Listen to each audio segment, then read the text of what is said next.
Welcome to a Drop Tent Media production.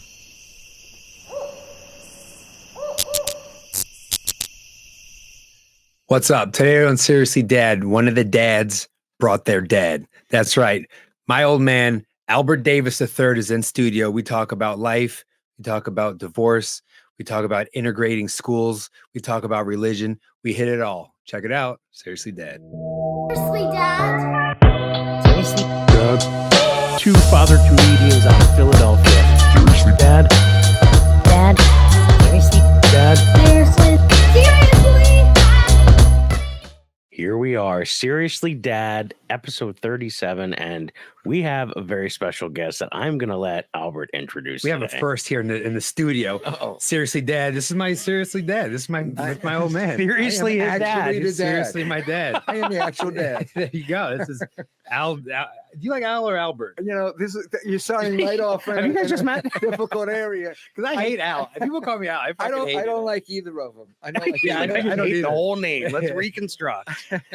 So we'll call you Big Al. Okay, that's Big Al nice. the third. Albert Davis the third. That's my old man right there. That's Yeah, crazy. Kind of look like me. I can't see you on the thing. But Well, I've heard all of the jokes, so I want to see how much is embellishment and how much is real. Oh no, his stories are true, completely true. There is some embellishment. But They're pretty- I think they're I don't know pretty where spot Have we you? begin on Did he this. run? Has he run his jokes by you? No, he didn't. The first time I heard it, he said my dad's here, and I got so. I mean, he may have given me a little hint, but My went mom with it, had and I it. was My fine mom with had a it. feeling. How did you feel the first time you heard a joke? he was about crying. You can hear. I can hear Oh. you, and when I listen to him, so I No, can it- hear it you was laughing good. It was good. specifically. It was good. it? Yeah. Yeah, Because for me as a father, it's like wanting him to really understand kind of where he comes from, and he's kind of nailing it. He's understanding it, and that's That's a sweet. good Yeah, thing. my mom had the same feeling. She's like, she you can tell there's a little bit of like you felt of pineapple moments of this invasion Yeah, of yeah. privacy, but at the same time, it's like it is because that's really what it is. I think we're trying to be Yeah. relatable moments that everybody understands, even though it was something specific maybe to you, but Yeah. it's really representative of what all we're all families have feeling. that shit. Yeah, and it's like you know who you are. You know, yeah, it's like you finally come to grips with like what was really going on in your world and your parents' Yeah. world. So, Yeah. you know, I think you're a fan of my comedy. Oh heck yeah. Yeah, Yeah. that's good. Thank God. Thank God. I have No, you. I love it. No, we get on. No, I love to laugh, and we get conversations going. He'll say stuff that just cracks me up, and Oh, he's great. Yeah, if you're like Yeah. in a slump, you can't write any new jokes. Call him on the phone. He'll start laughing and shit. You're like, I'm not, yeah, I don't need a whole I'm not lot. even Yeah. trying to be funny here. No, that's awesome. Well, you had talked about that in previous episodes about the car rides or just moments when you guys would just be laughing. Yeah. I mean, that is. I mean, I had the most recent memory. We were going up to see my grandfather, Dwayne. Okay. I remember we were listening to like Rodney Dangerfield and all that shit in Oh the yeah. car. Yeah. I remember that because we were laughing hard and just like enjoying it. You know, and Vermont's a pretty state, so you know, and I'll remember that for a while, big fella. Yeah. Yeah, that's good cool. stuff. That's good. That's Well, good we're stuff. glad to have you. Well, yeah. You know, I just came from. This is pretty relevant. From my 50th high school reunion. Was this 50th past weekend. reunion. How Yeah, about it? Yeah. Yeah. And I'll wait for where this is relevant. well, okay, the relevant. Thank you. Yeah. If you saw, there was a lot of, we have a very diverse group of people in my high school, meaning there was a lot of, people of color, Neil, get ready. a lot of people of color. Okay. And I became very enamored of the women of color There when we I go. was around in maybe 7th grade, he likes, you know, he likes the black and girl. this is the relevance That's of, what it is. It's true. how, because, That's how light skin mother. That's how I say. That's how light skin. That's how this guy came to be. this is It how, wasn't an accident. yeah. You've always dreamed of raising light skin. Yeah. I didn't take it that far. You know, it's just Okay. like, wow, Okay. So I mean, in my life, though, I don't think I've ever known you to have like a Caucasian woman in your life. that's pretty much been the case. Yeah, I'm going. I've pretty much very consistent in Yeah. in Well, my- you always my tell me a story. Your school, chase your of women. school was one of the first schools to like integrate, right? Isn't that Well, your thing? that was the thing. So we were in, this is historical stuff. The Supreme Court of the United States said separate is not equal. And they were talking about schools. Yep. And so they said you have to integrate the schools. I think our town was like the only town that got that memo and felt they had to take it seriously. All the other towns were like, hey, we're not doing that. We're going to stay okay. Our town's no, we got to do this, and we're gonna put the kids in buses and we're gonna send them all over the place so that we'll be all mixed together. And it was one big gigantic like social experiment, really, because nobody knew what that was going to mean or do, and it had a different effect on everybody in different ways. Like some people, like my older brother, got in because he was a little older and he was with bigger kids, and they got into fights and stuff like that, and he became bitter about racial things.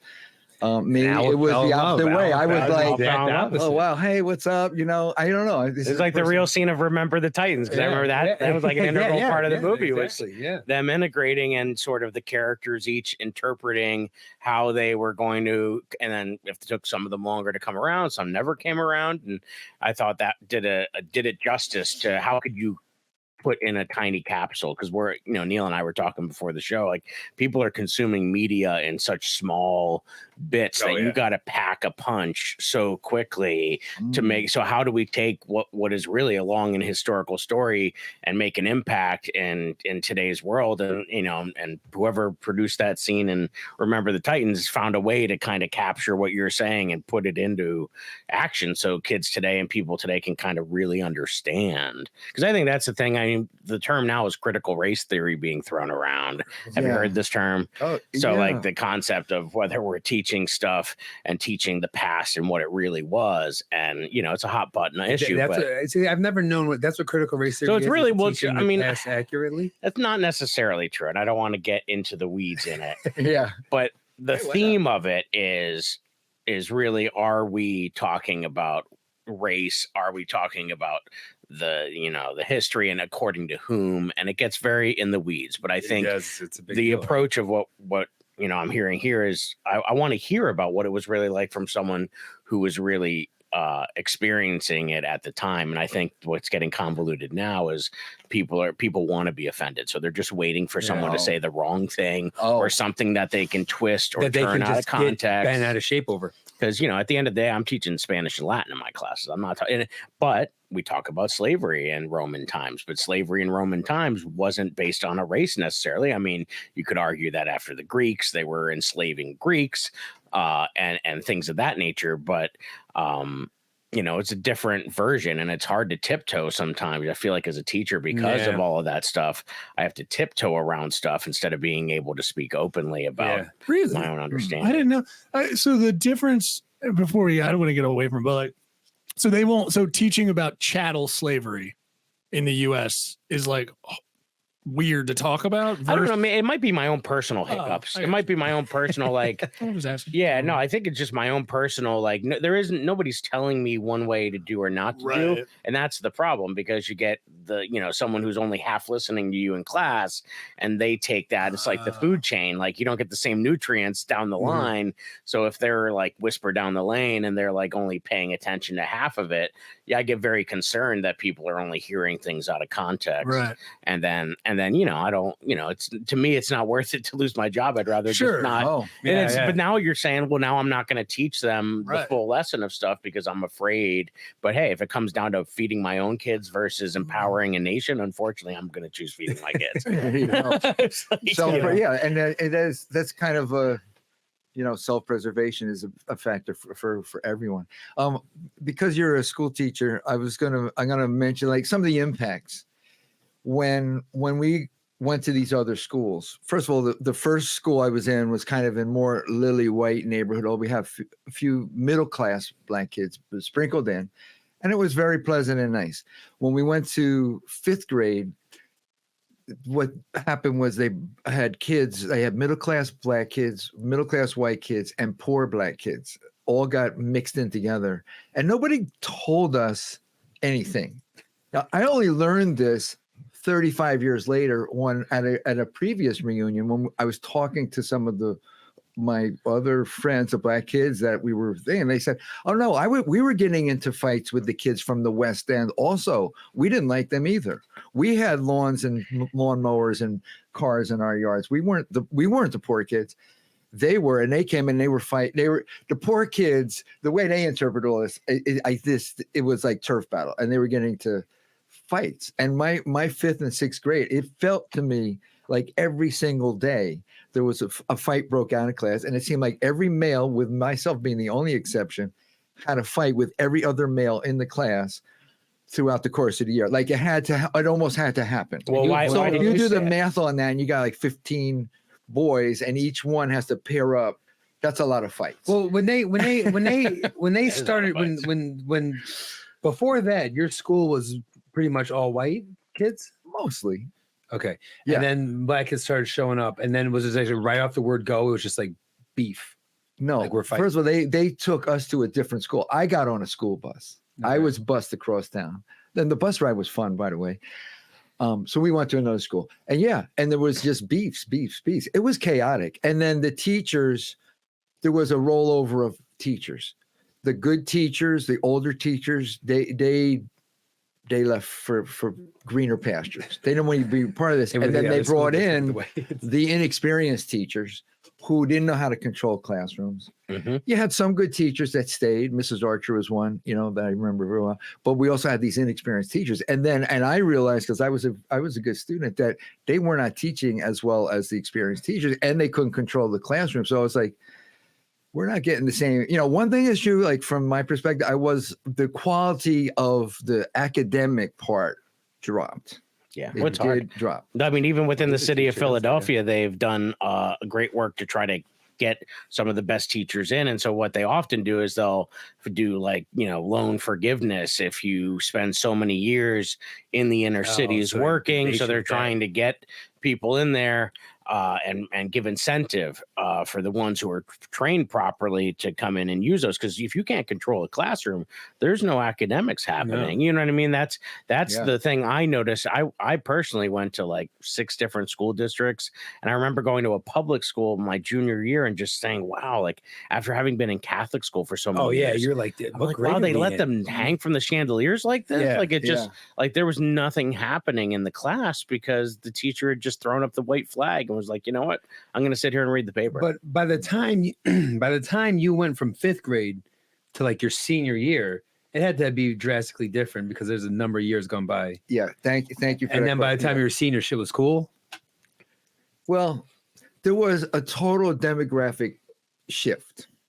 So, and it's because white people of means migrated out of the town for surrounding towns that were more what they wanted and envisioned their children going to school, but obviously not all parents. And mine were in the category of the ones that kept their kids in the school. And part of that was because of their political outlook. And other part of it was my parents were secretly cheating on each other. and they weren't planning on staying together. So why the hell would they move to another town and reestablish shit. themselves when they were just trying to hang in there till I got to end of high school, in which point they announced that they're We're going done. their separate ways. Wow. Yeah. Yeah, So shit they gets didn't deep have in any, my family. right? Stay So- together for the kids. That's Yeah, the there it example of it. and they right there. did, and I was thinking about that as the reunion thing. Like they gave me that stability, because I was able to stay through my whole entire high school year, as cuckoo and crazy as it was, because the demographic shift that happened was we went to like 95% black and brown, and like a handful of white kids were left in the school by the time. Oh, we so by the time you were a graduated. senior, you were the minority. Oh, we were way in the minority. Wow. Way in the minority. Wow. It was such that, like, in your high school, well, if you have a medium-sized high school, you hang out mostly with people in your age, in your class. We had so few people in our class that we were hanging out with the freshmen, the sophomores, the juniors, and the seniors, because that's how All you the could white get. kids. All the white If you kids. had a party with white kids, and it was still, for the most part, segregated socially, with me being an exception, occasionally I would cross those You were lines. the chameleon. Well, Of I did date black Yeah, we know what you were women driven in by. high school. Yeah, Not the ones I wanted necessarily, but I didn't. Okay, what is that? So No, that's good. No. Hey, we've all been there. you know, but you take what you can get. So anyway, I digress. But the demographic shift was very pronounced, and that's why my friends to this day are in different grades than I am.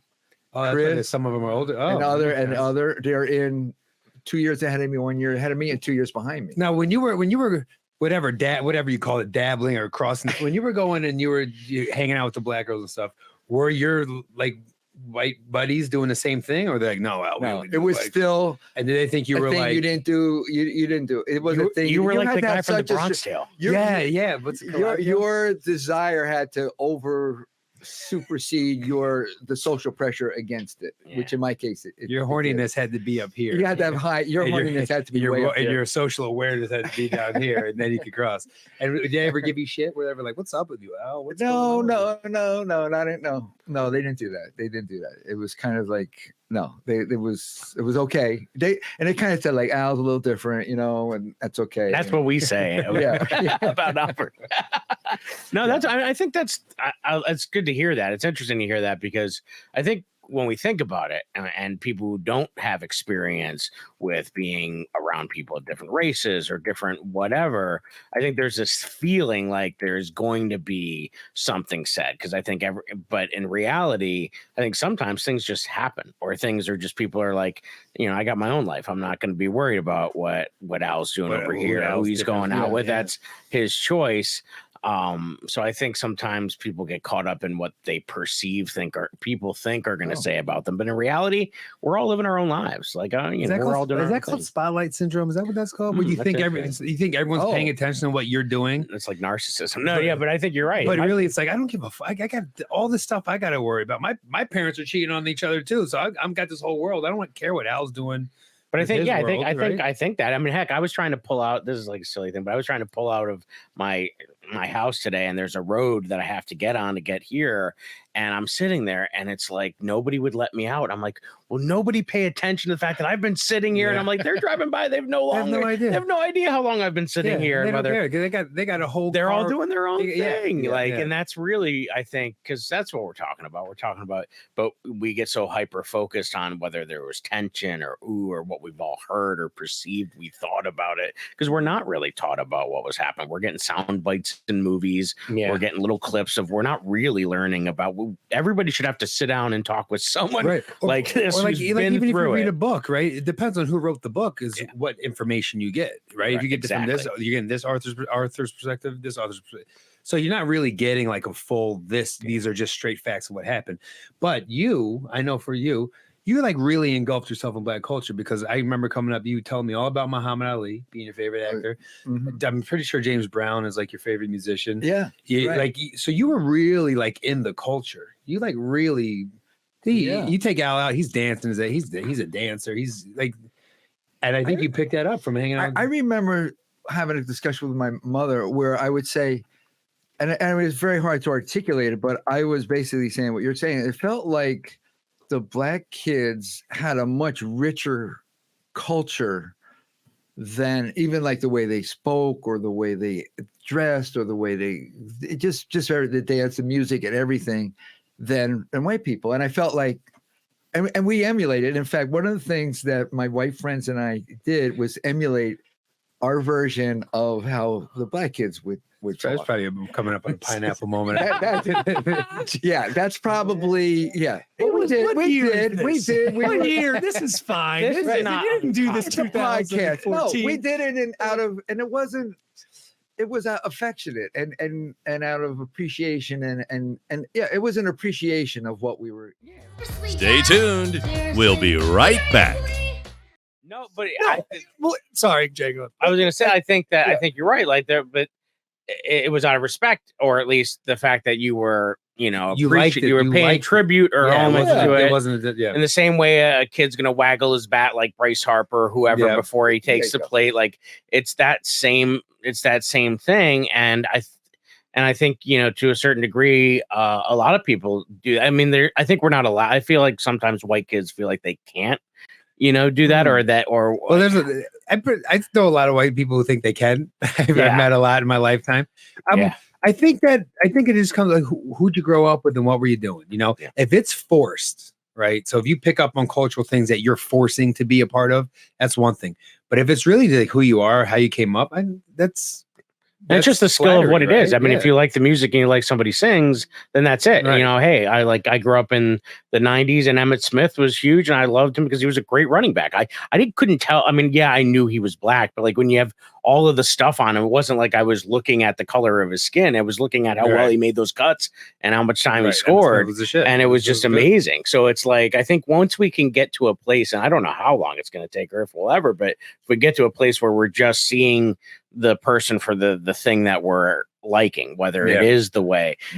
When you're talking about the speech, I find that really fascinating because there is, as someone who studies language, like the way that someone speaks, the vernacular, whether it's ebonics or whatever, it's expressive. There's a really good TED talk about a girl talking about being trilingual. And she's really talking about English, but it's a spoken word poem. And she talks about how she speaks to her professors at school. Yeah. She talks about how she speaks to her friends on the block. And she talks about how she speaks at home to her immigrant parents. And she, in this spoken word, weaves between the three versions of English.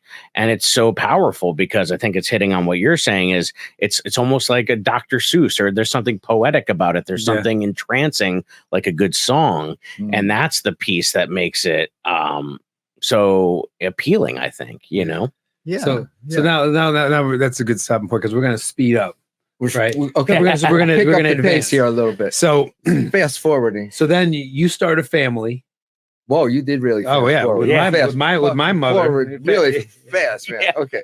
You start a family with my mother. That's true. I did. Right. Black woman. Yeah. And then you find yourself in Harlem, USA.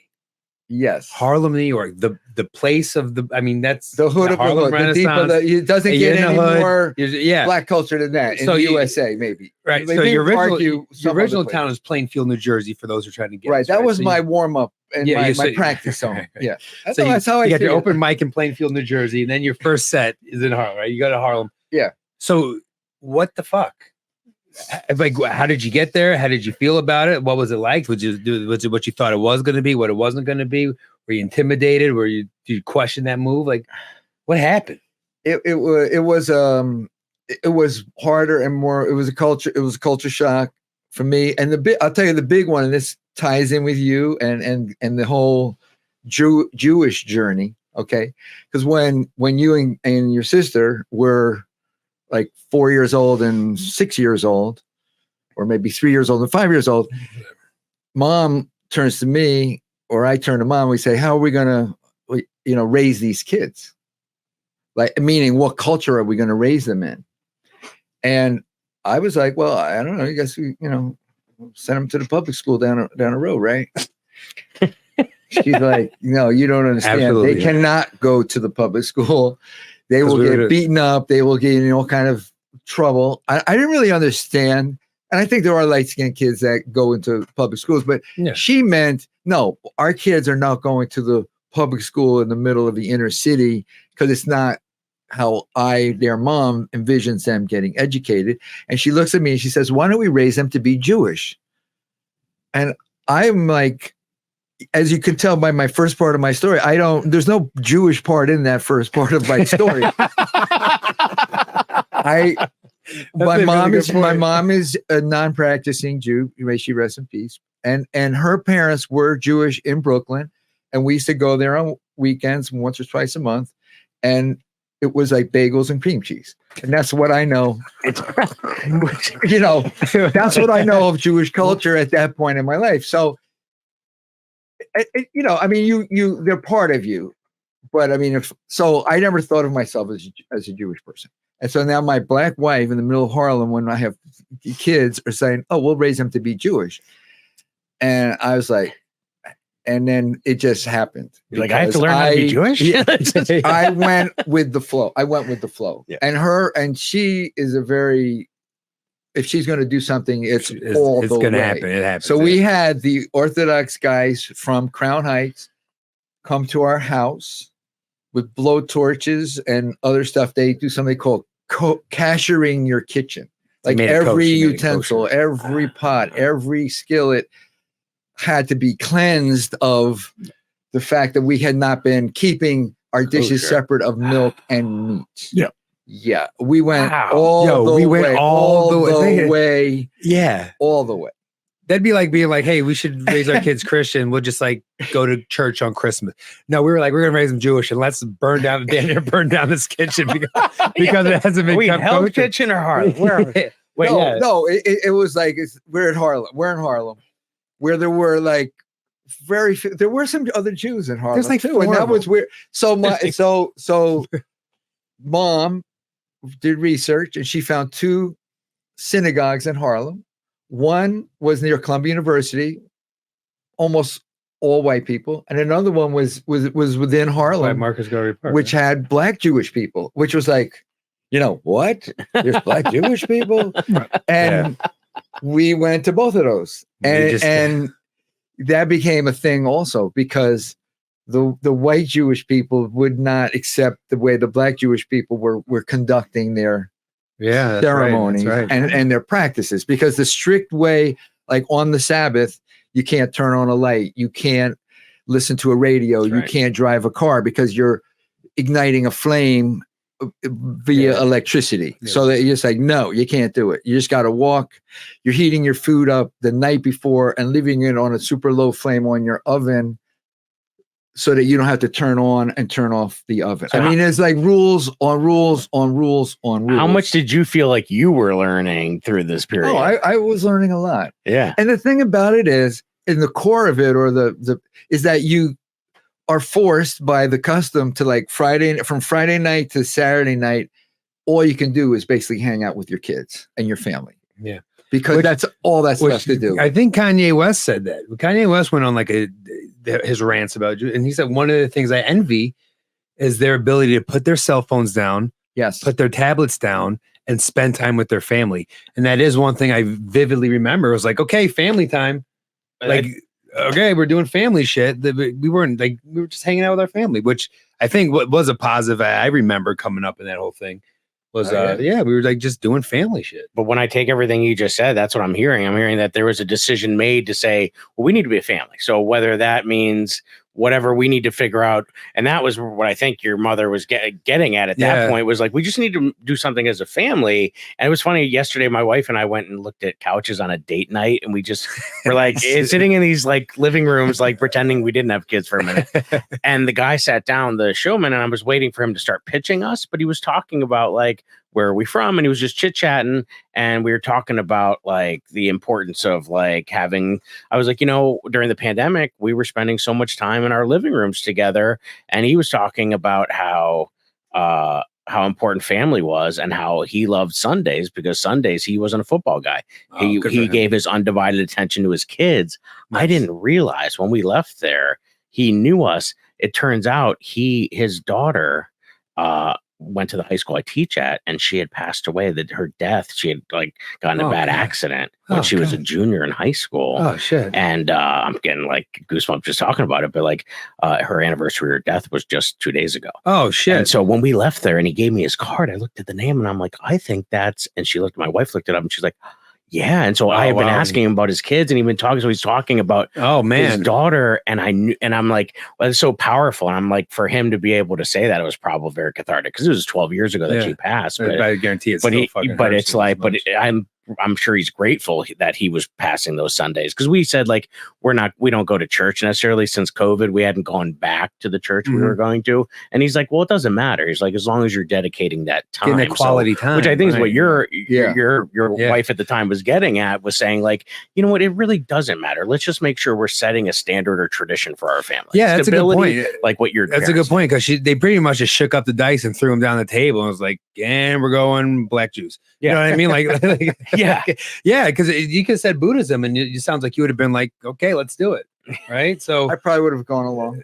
So she could have said Baptist, which her mother was very big in the Baptist or Episcopalian church, right? So we could have gone that route, but it sounds like Jay said, it was just like, what are we going to do to connect the family, keep the family like good and have traditions, et cetera, which is what religion does for most people anyway. And I said this nerdy fact before, but religion's definition is unscrupulous conformity, which just means we're coming together. We're not going to ask questions, which is how family time should be. Yeah, we're not going to ask questions about, whatever. We're just going to enjoy our time together, and we're going to make sure we're together.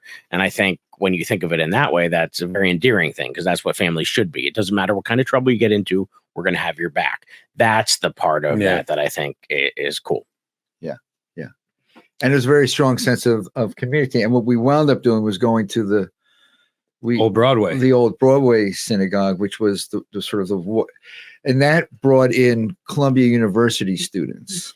That was what was keeping that synagogue alive. It was old Holocaust survivors and Columbia University students. And then the church one day in walks the black wife, the white husband who doesn't know anything about being Jewish, and his two the one who looked like he should be here had no idea what's going on. And two mixed race kids in a double stroller.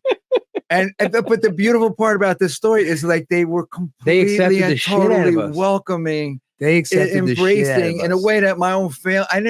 I felt more love from those people than even my own family. I mean, they were so embracing. No, they 100%. It's crazy. It's crazy because now, if I'm having a conversation with someone and it comes up, oh, you Jew? Oh, yeah, and I'm kind of like, and it's let it go, right? I talk more about being Jewish on stage than I do amongst friends or people, right? Yeah. But if it ever comes up, but one thing that white Jews are really good at is asking you the questions to make sure you pay, so did someone convert? So who married who? Did you have a bar mitzvah? Did you go to Hebrews? They just start throwing these things. And it actually annoys me because it's like they're trying to get you out of the circle instead of bring you in. This place, these they didn't know us from a hole in the ground, and they were just nice to us. Yeah. They were just cool. It was just fucking welcoming ass place, man. Yeah, it was. I will give them that. Yeah, it's like people who say they are about something versus and then the being people who are really about it. And that's because I think when you talked earlier about the white families who moved out, or didn't have that same rich culture, those are people who are just trying to live the Norman Rockwell style of life, and they're just playing the parts because they think this is the parts that should be played, versus really knowing what they want and then doing something about it instead of just playing house for the sake of whatever, much like maybe your parents were doing, but they were putting on a show. They definitely were. And that, I don't know if we want to digress back to that. That's a very interesting thing if you want to talk about that. Well, again, it's kind of a pineapple zone for me. I love that I don't want to talk about it, but what the heck? Oh, great. So what they did is they swapped husband and wife with another couple. Oh, that happens a bit, I think. Yeah. And I was completely clueless about the whole thing. And it didn't happen overnight. No. It was they got divorced. That kind of devastated me because I didn't see it come. I really didn't see it coming. But, I knew your brother did, right, Brett? My brother totally saw it coming, and I totally didn't see it coming. Is he older or younger than you? He's older. Oh, okay. Which means that they tap dance well enough for you to be fucking oblivious. You had no idea. Yeah. So you were 18 by the time they called it quits? Yeah. Just senior in high school. Yeah. Meanwhile, Brad, my uncle's angry at them, right? Oh, yeah. And has a mega chip on his shoulder because he knows what's coming. And I was like, my life is great. Everything's good. I'm banging the black girls in high school. And all of then all of a sudden, we're getting a divorce. I'm like, what? And then will I ever see my father again? He's like, well, yeah. And I don't know why I thought that a divorce would mean I'd never see my father again. But that, of course, was, of course you're going to see your father again. But what got lost was it was just like the household just exploded away into nothing, it just disappeared. Well, I heard I read an interesting fact the other day that by the time you're 18, you've spent by the time your kid is 18, you've spent about 90% of the time you're going to spend with them. Oh, damn. Okay. That's probably which at that point thinking if we make it to 18, then we've given them as stability for 90% of the time then I also heard another stat that the average parent, which probably is by today's standard versus then, was spends about an hour and 20 to an hour 50 minutes with their kid each day. An hour and 20. That's considered the gold standard of considering they're in school and sleep and activities. Wow. but you know, it's a lot different than even during the pandemic, when I'm sure most families were spending a lot more than 120. So I think all of that it plays a factor when you think about, well, waiting till you're 18 to do that. Now they've at least done their job as parents. They've created you, and now they owe it to you. I think it's an interesting concept. It's like the heavy lifting has already been done because we got through the first 90. Now it's cruise control, right? Whereas like you and like my parents like split really early on because they're like, we're not doing this. Now how long did before I was like 8 years old when you guys got divorced. Yeah. But before we talk about that divorce, when what was more challenging, or like what fucked you up more, that there was a divorce or that there was a divorce and a swap? Well, I think it was like one wave followed by another wave followed by another. That was kind of embarrassing. The first marriage, very embarrassing, and it was like shame. It was like a shame thing. Yeah, I bet. Yeah. Well, that's why back then, right? Too, especially divorce was such a big. It's not like that's not what you would lead with. Like, hey, how you doing? I'm Al. You know, by the way, my parents. You know, it's not like you want. It wasn't something you were proud of. So if you're not proud of it, you're kind of ashamed of it. Absolutely. And I wouldn't tell people. I wouldn't tell people that I was just meeting. I mean, why even? You know what? It's like. You don't break the ice with that one. Well, it's crazy that there is shame around it, given that you have no control over anything. But yes, people would be like, "Oh, your parents are divorced. Ew!" Like they'd be like, "Oh, there's a problem there." Right. Even just that, like some people would not want their child to associate with someone whose parents are divorced because, like, well, then maybe you're going to get divorced because that person, you know, and it's contagious. In their history, it's contagious. It's like, and then it's like, it's also like having gay parents, you know, right?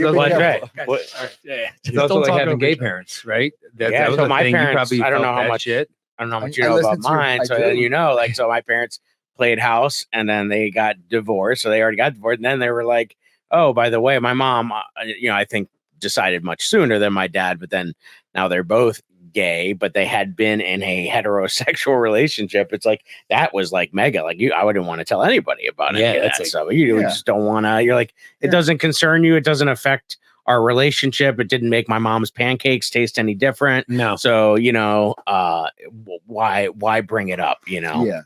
But when you're hiding something like that and you're feeling emotions about that as a person, it like builds. And I think for me anyways, be able to talk about it on stage now, it was super cathartic. Or even in college, meeting gay straight alliance clubs where I could go and talk about it. In January, I'm going to be talking to it's called the Equality Club now, or Equity Club now. It's not called Gay Straight Alliance, but I'm going to our middle school and talking, and I'm sure it'll come up in some fashion about the way I was raised, because I don't want any kids in that position. Because by the time I was their age, I was hearing all sorts of people say stuff that I think hopefully I can offer something there that's consoling, or it'll be interesting for them to hear my story, in which I wouldn't have told someone my own age. Oh, back in the day. If a kid in 24, let's say, whatever, you're 23 now, but like, you know, in the future is still making fun of gay parents. They just have, they need to talk to their parents. Everyone needs to stop and go like, bring in your parents. We're going to talk to them. Well, what year do you think it is? It's so interesting. So I'm doing all this grad work right now. And one of my classes is called Family Systems. And so in the textbook, it was talking about the first chapter was breaking down all these families according to the US Census and other things. And then what educational law says is a family and everything. And there's a paragraph on same-sex marriage. I'm like, I couldn't have imagined there being in a textbook about a family. God, 30 years ago. 1983 saying same-sex. That would have never happened. That was 1983 biracial families, dude. There weren't even a lot of those running around. We weren't like, I was surrounded by a bunch of kids who were like, oh, my mom's white too. And then we had to go. I went through a lot of life because we moved up to rural New York. People saying, what are you? That was always a weird question. Like icebreaker, like that. So what are you? What the fuck? What do you mean?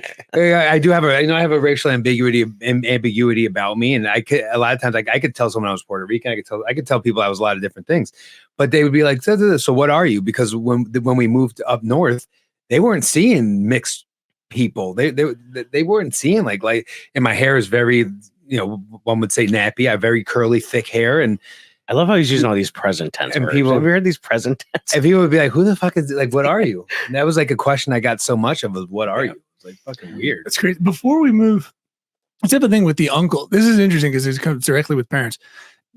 I've seen that before with uncles, like older kids getting bitter about that. And I'm wondering from the parents' perspective, doing it again, or what you think about what your parents did. Do you think that he was angry because you were sheltered and he saw it?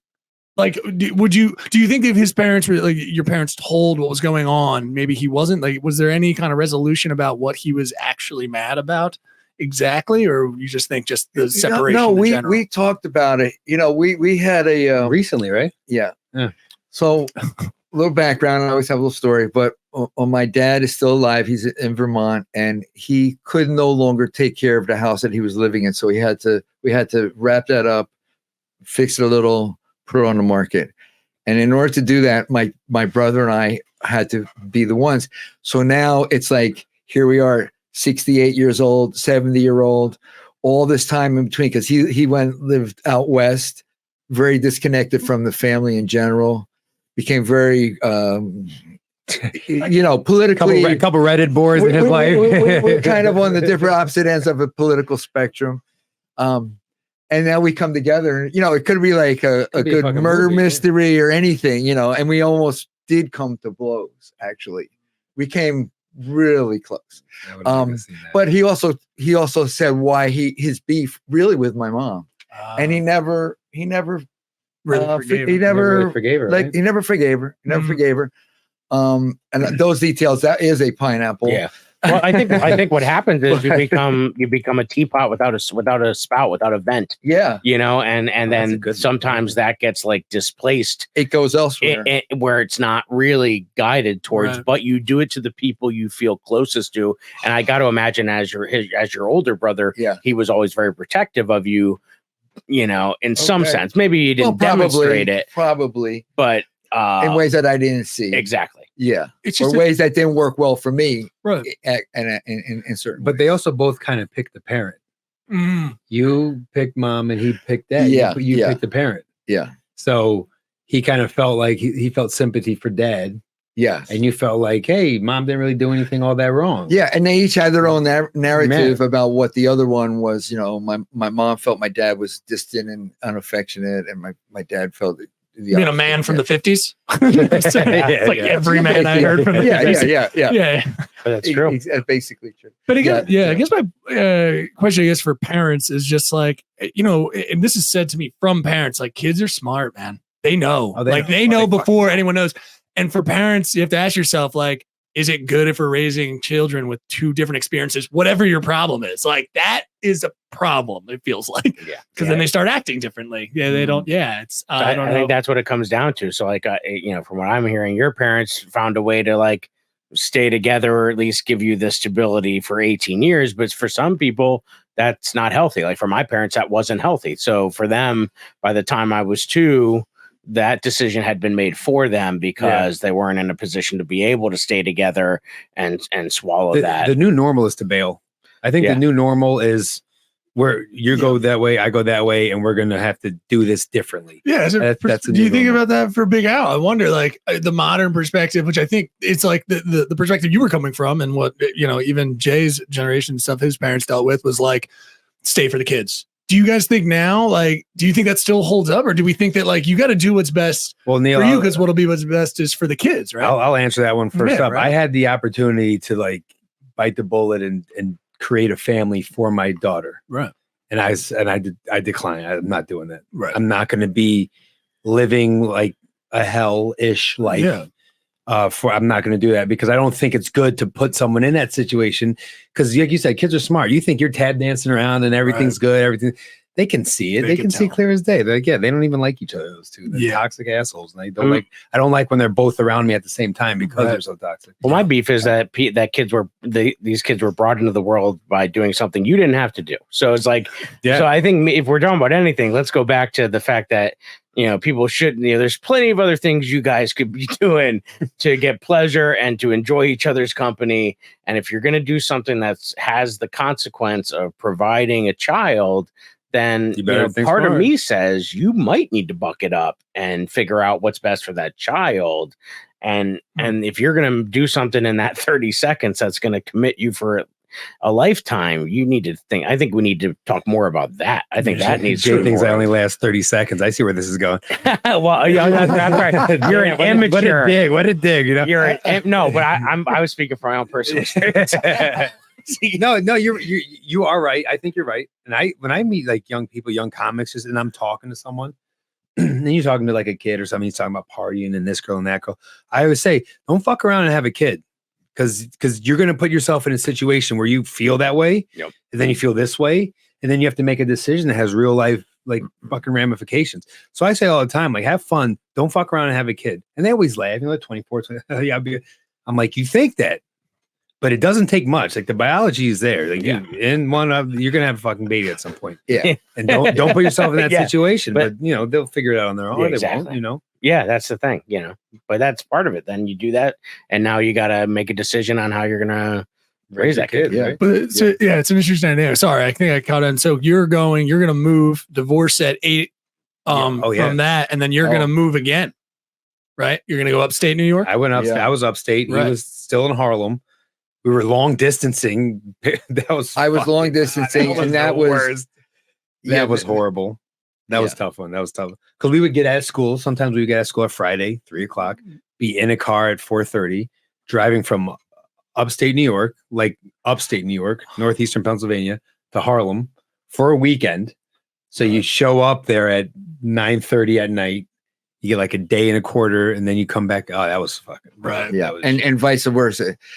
The distance thing is I think that's hurting a lot of relationships and family, and people are kind of kidding themselves when they think, oh, I can be so many hours away and it'll be fine. I don't recommend that one. And that's I missed out on so much of those years Yeah. because I wasn't there, and I would do the opposite trip on the weekend, and it sucked just as bad. I tried everything. I took a train, I took a plane, I took a bus, I drove. It doesn't really matter. It still takes 7-8 hours. Yeah.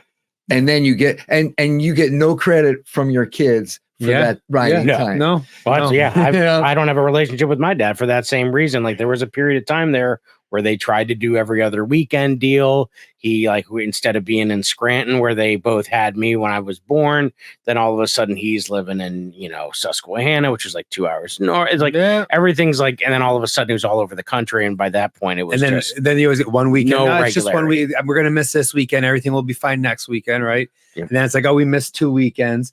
Next thing you know, it's like, yeah, I'll see you when I see you. yeah, big maybe fella. maybe he'd call yeah. or do something. It Yeah, was just this And it game really for a just, while. yeah. That for me was a sore subject, and it just became part where it was like, all right, he just wasn't part of my life, and we years. Even when we got married, my wife had tried to find him because she never met him through all the years we were together Really? because he wasn't part of my life, Oh shit. and so she tried to find him to invite him to the wedding As like a surprise. as I guess as sort of to try to be someone to mend that. And it wasn't until we had our first kid, like 3 or 4 years later, that we found out he was in the area. Wow. And had tried to mend that, and still erratic and still not where it should be. But you wonder if it'll ever get there. You hope it gets there. Like it to, but yeah, it's tricky, and it starts with the fact that you start separating yourselves, and you're trying to. A lot of it's economics. A lot of it's like I got to find a place that I can survive on myself. I got to get a job.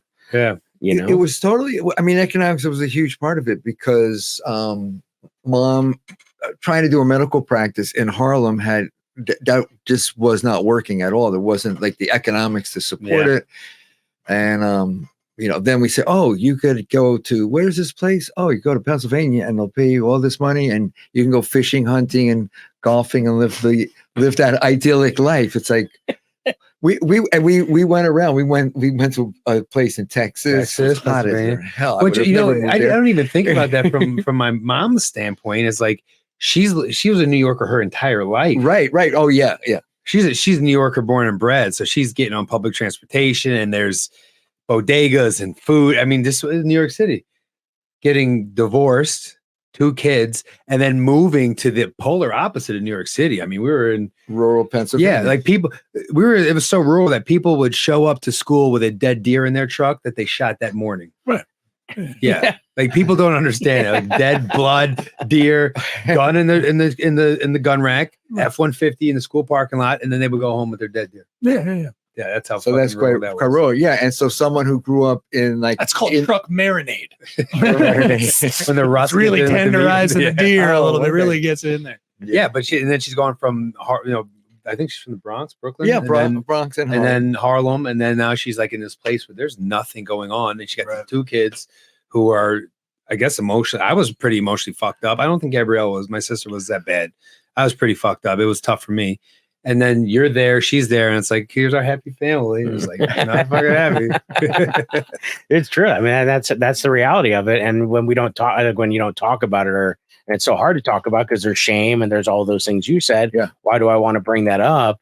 That's then you want to bring it up because you want to not have a spout with no vent, like, and leave it to where your brother's at. And now you're coming to blows over something that really was just, this was the only avenue of someone who understood who was there for all of it. Because you try to explain to someone you just met or who you met later in life, and you try to give them the history. Like we're trying to give a history in an hour segment here of like what it was like. And you're like, it's just too much. It's just so overwhelming that it's got to be microdosed to properly be like brought in. And it is, but it's important to talk about. I think that's part of the reason we've done this podcast was, we're comedians and all of that, but tragedy, that's what comedy is, tragedy plus time, so it's like, that's a lot of, I think what happens here is you're processing stuff and then eventually it can become funny and we can laugh about it, but it's not until we've reconciled a little bit of it, Oh yeah, I love the Modern Family thing that they have going back in the fucking like it's like we're gonna take this black Jewish family and move them to like that's insane. I still am hung up on the fact that like Albert's mother just told a non-practicing Jew that they're gonna be Jewish. They're just looks at him like, hey, I'm gonna do some research. We're gonna figure out how to be Jewish real quick. Just like what? There was no Google back then, so you can't just Google it. You had to actually find something. And guess what? The Jewish part of my family was not at all happy with this because they were like beyond reform, like super. Like cultural Jews, basically, is what you were saying. Right, because she chose religious Judaism. She chose the religious. I mean, I grew out a beard. You grew out a beard wore and everything? a yarmulke. Wow. Yeah. No, I mean, this is what you do if you're going to do it. That's right. And then I would show up at a family thing, and they would say, "What the fuck is that?" One of the things my Jewish grandfather said, dude, your dad. He's like, "You look like a schmo." Which is some Yiddish word for like, look cool. A poser or whatever. Maybe I don't know. And then I remember the time I shaved off the beard, we went up to visit my father on Cape Cod, which is like wasp land. Right. Yeah. Okay. Yeah. There. And I'm like, shalom. Look at this. What do you think? What do you think? And then you left there with no beard. I left there with no beard because it was just like, I just was like, oh my God. Oh, he left there with a yacht and like no beard, the sweater around the necktie. And mom, one place where I drew a line, she wanted to move to Crown Heights. Yeah, we had even looked at an apartment. I think we even said we'll take the apartment, and then I said, "Wait a minute, we're not taking that apartment." And the guys that were renting it said, "Well, wait, you said you were going to take it. Now we have to go to a bet din, which is like a court." A Jewish outside court? of a Jewish court to like resolve this, like small claims, like small claims court. Oh, we had a court like we had a court like that in the vet. But I mean, that was that. I mean, that would have been almost like a feeling like getting swallowed into a cult, because then you're really going to stay in that world. And we're going to be like Hasidics. Like we weren't. Yeah. She wanted us to go full on, get the fuck full out on of here. Hasidic. Jeez, thank. I'm so glad. There you go. Give me your fist bump. He's like, give me. Oh yeah. I'm so glad you stick up for yourself on that one. Wow. Wow. Yeah. But was there also like a level of like setting these kids up to be Jewish will help them in the long run, get through corporate America, get through this and this. So it was a strategic, as much as it was like a religious thing, it's also like strategic to be like, oh, I had a bar mitzvah too. Your black mother was looking at the American culture as it was and was like, we got to make these kids Jews. Yeah, we got it. Right? But that was what it was. I think so. I think she thought it was in your best interest. I do believe that. I do believe that. This is like, Jay, do you have any stuff with your family? Sorry, but like, because my grandmother told, like, they wouldn't let them speak Italian. Like they were like, don't speak Italian. You need to be Americanized. But I don't know how far back. Do you have any heritage like that or anything? No, right? No, It was there all- was nothing. Came over on the Mayflower. Yeah, no. I mean, the biggest things my parents like harped on was just like, what was one, like my mom's always talked about like talking about stuff or like talking about feelings. Like, don't. So, like, I mean, if anything, they were trying to course correct from all of that other stuff to kind of be like, you know, well, we know what does help. What does help is actually, you know, talking about what you're feeling, especially because they knew I was going through it when I was like, my dad wasn't around and he was separating himself. The most important thing was let's not pretend it any more than we have to about things. But yeah, no, we didn't have anything cultural that was like, gotcha. You know, I was being raised Catholic. I was an altar boy. I was in Catholic school. I was doing all of those things, but that was just because we grew up in an area. That's what you did. And sweeten the pot a little bit on your side because they even at all right? Yeah, my mom grew up very Catholic. Colleen was like, she grew up like Baptist, and she had actually an interesting life because she was from Australia, and then she'd met a guy, and he was an army guy, so they were all over the world in different bases in Spain, and you know, she had 5 kids with him, so like she had lived a life and seen a lot of different cultures. So I think for her, she was just more about things that felt right rather than like worrying about being a sect of a religion. Let's just make sure we're a good person. Like let's worry about being a human being rather than worried about like, you know, having a name, denomination, whatever. But Baptist was what she most identified with. Yeah. Okay. But I mean, so how are you guys dealing with it from that point? So the travel is rough. It's going back and forth. And then what was decided? What did you guys end up doing? I think we just kind of wrote it out the best possible way. Till you got of age or whatever. Like, so it was just long distance parenting for a long time. Gotcha. It got rocky for me because I felt, and Jay probably felt the same way. I felt a little like neglected by my old man. I felt like I wasn't that important, and that was tough, you know. And I guess you figure it the fuck out, you know, you keep on moving. But I had about a 3-year period where I was probably an angry individual. You could call me like an angry person. I had a very big chip on my shoulder, and a lot of it was directed towards you. Sorry to be the bearer. And then I got to a certain age where I was like, you better stop being mad all the fucking time, and people are trying to like you and be friendly. And then I started making a stronger effort to be connected with his entire side of the family, because I wasn't even like plugged in with that side of the family. Then I was like, man, you better just get over it because you don't have a lot of time. What are you going to be angry at these people for the rest of your life? And then, you know. Yeah, that's an important point because I feel very disconnected to my dad's side of the family. Like, where I have these cousins and we occasionally Facebook message something that we know the other person likes on there, but like we're not getting our kids together and we live like 3 miles from each other. And it's like my aunt had just passed away recently, and so like I moved down to this area because I thought by being closer to them it would happen. And it never. When my grandma passed away, my grandma passed away as I was going to be enrolling in her sinus, so I came down because to be closer to her.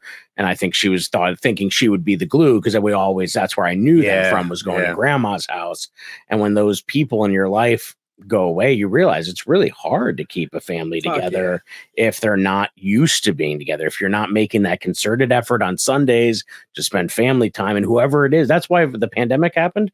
My family is the people that are in my house. Like that's the people that I care for and I'm going to take care of. And you know, when we think about stuff like we're planning our Thanksgiving right now, it's going to be us and we're just going to go away. We've started this trend of like us going away because at the end of the day, like that's my your family. Crew. Yeah, you got a crew. You get into this extended family, and now you're ending up at 7 different homes. You don't feel like you belong in any one of them. No, you always end up and at then one you house leave saying, like, was I part of this family? Did I have to pretend I was somebody for 40 minutes at this house and some different? And I'm like, do I have to worry about if I look a different way and they're not going to accept? Or you're doing comedy. You're away from your family. Like you don't want to deal with all of that stuff. You want to be who your true self is, and you want to be around the people who you care the most about. You know, that's pretty much it. Yeah, that's very, very, very true. I mean, I do something a little. I have my own version of family glue, and it's more like a needle and thread, I guess, because I travel up and down from Vermont, New Hampshire, Massachusetts,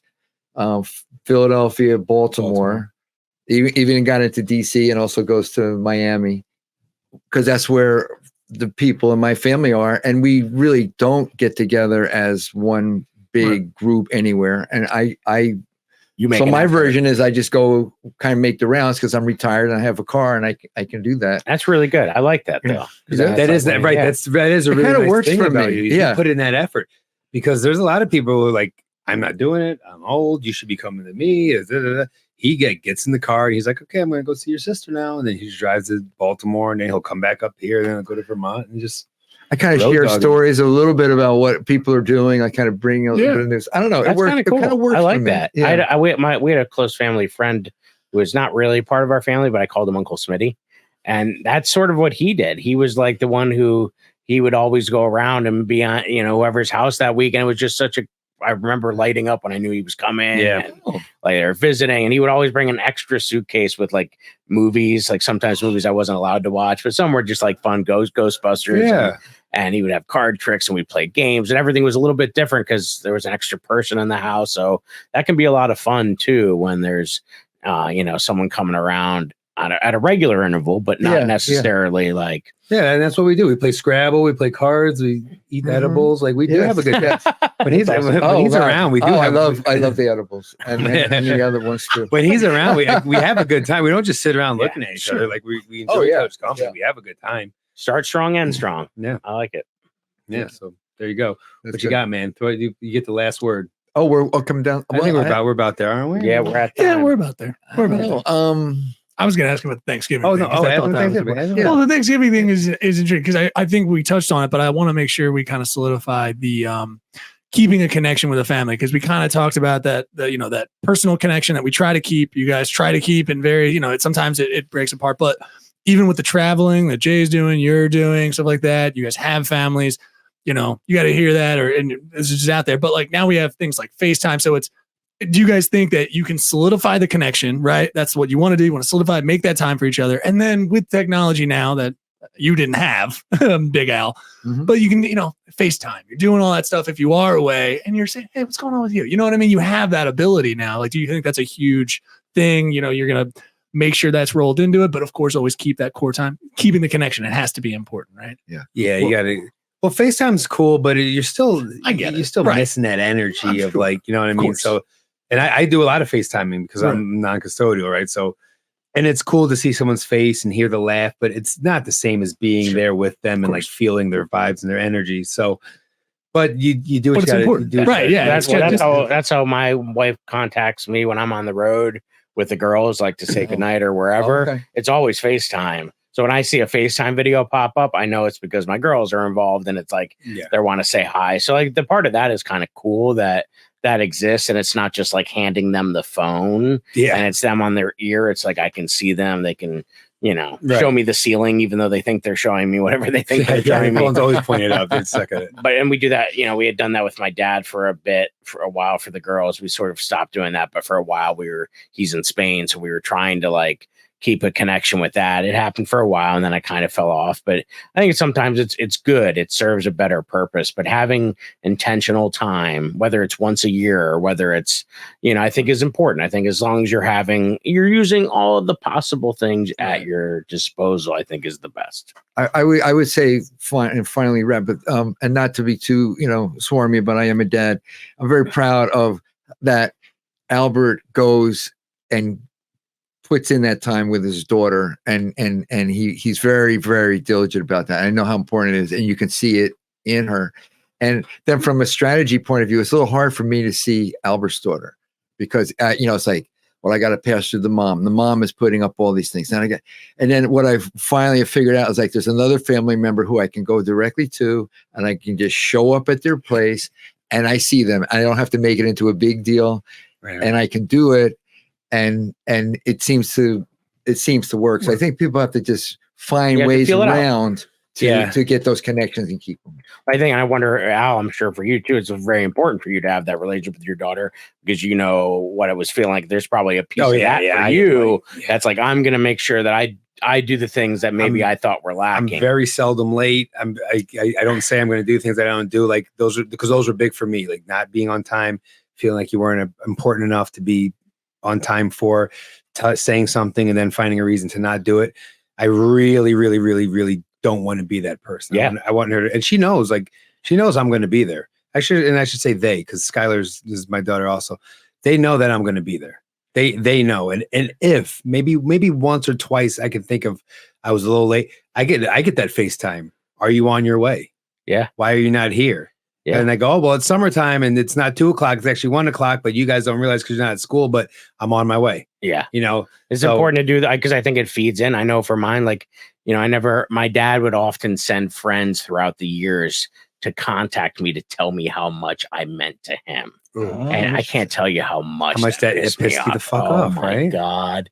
I couldn't tell you. If I had a nickel for every time somebody would randomly contact me and tell me just how much I mean to my dad, I'm like, well, dude, I can't. You who I don't know telling me is Has doing not helped stuff. anything. You are digging a bigger grave for this thing than you even realize. So, and like not being able for him to say those emotions to me. I bump into my daughter in the house. I can't tell you how many times I tell her I love her in a day. It's obscene. Like, it's almost like I wonder if I'm doing it too much. Because I just like Get in your room. I love you. Yeah. Get in your room. I love you. Think about how much I care. but because I'm like overdoing it because I'm overcompensating. But it's when I just you want to do what you think was lacking. I think that's the beauty of parenting. We're never going to do it all right. No, but we are giving them examples of what to do, but we're also giving them examples of what not to do. And that's the give and take of it all. We're not going to be perfect, and you can only be a human doing so much, but you can be a human being and really think about the effect you have, because they're going to remember how you made them feel. Right. They're not going to remember what you did. They're not going to remember how much the toy cost. They're not going to remember how long. It's how I felt when I was around my dad, my mom, my family. That's really what it is. Yeah, and that's important. Yeah. Well, guys, you would typically had a beautiful conversation. Thank you so much. You guys want to? This will be out. You guys know when it'll be out. It'll be out next week. You guys want to push anything out there or anything to plug? I'll be at Soul Joel's next week. I'll be at Soul Joel's next week. I'll be at Soul Joel's before that, but no one will see that. I'll be up at Wisecrackers Comedy Club there in Scranton, around your way, and I think I'll be somewhere in New York, but I can tell you about that one next week. So I'm going to be in the Milton Theater on October 6th. I'm going to be somewhere Wilmington on the 7th, hosting a clean comedy thing, which is really cool. I've been doing a lot with helping other people kind of write clean comedy, which has been a lot of fun. So I'm doing a show in Wilmington on the 7th. You can check that out at Yoder Comedy on all the platforms. And yeah, that's the deal. Yeah, and then of course Albert Senior, Big Al. I'm going to be working on a fixer-upper house down in Middle River, New Jersey, Middle River, Maryland, for a couple of weeks. If you need to find me, you want to give him a hand. He'll text you and ask you want to come down and work. He'll probably get a couple rounds of golf, and we got to get some golf in. Oh yeah, we'll play a little golf with my old man. Yes. Maybe go see the nieces and nephews and his grandkids on the other side, my sister's children. And probably something for Laney Mae's birthday, which is Scott Laner and Scotty's birthday is coming up in a couple of weeks. Grandpa. Okay. Well, I was also trying to do a plug. Also, you can check out Albert on the Lone Stakers podcast. If you like crypto stuff, yeah, absolutely check out that too, because he's also knows a ton about that stuff too, which is make crazy. you rich. Yes. Whoa. No, Drop 10 doesn't promise that. Neither does Lone Stakers. But yeah, anyway. Jay's on his phone, which means we're done. Sorry. It's all good. Baby boy's got a lot going on. Thanks, guys. Seriously, Dad. Peace. Hey, thank you. Seriously, Dad. Seriously, Thank you for listening to the dads. For once, give these daddies a break. And maybe follow, subscribe, like, and comment to the dads on Instagram and YouTube at Seriously Dad Pod. Rate and review Seriously Dad Podcast on Spotify, iTunes, Amazon Music, and everywhere you get your podcasts. Seriously, Dad. How you doing? This is Neil Wood from the Cult of Us podcast, speaking on behalf of Drop 10 Media Network, the network you're currently listening to. Make sure to check out all the other podcasts on the network. You can go to drop10.com to check them all out. Make sure to like, subscribe on everything that you see Drop 10 on. We appreciate it. Go to drop10.com now.